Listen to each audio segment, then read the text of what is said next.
Hello প্রিয় বন্ধুরা, আমি এনএস রোডে আসছি যে দেখার জন্য যে কাল কুষ্টিয়া মডেল থানা ও আজগর আলীর বাড়ি।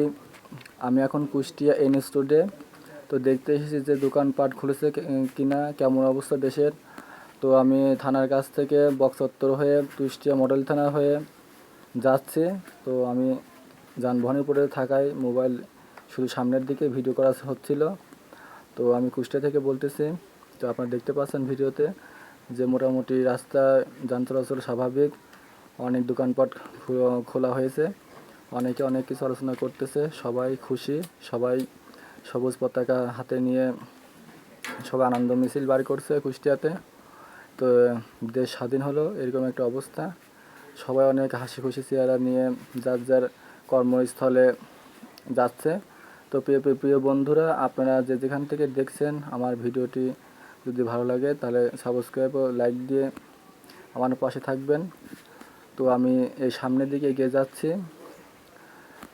আমি রয়েছি এনএস রোডে, এনএস রোড থেকে বড় বাজারের দিকে যাচ্ছি।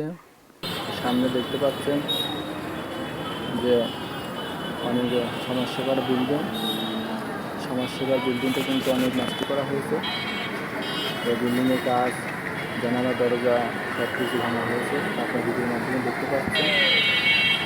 হ্যাঁ প্রিয় বন্ধুরা, এই অবস্থা হয়ে যায় ধ্বংসযজ্ঞ। সমাজসেবা পার হয়ে আওয়ামী লীগের যে অফিস সেটি এখন দেখাচ্ছে। আওয়ামী লীগের অফিসেও কিন্তু প্রচুর পরিমাণে একটাও জানালার জন্য কাজ সংযোগ করা হয়েছিল বাড়িতে। অনেকেই থানার মধ্যেও ঘুরে দেখতেছিল।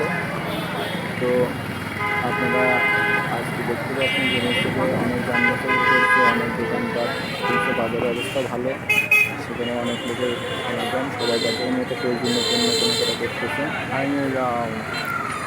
তো আজ এ পর্যন্ত।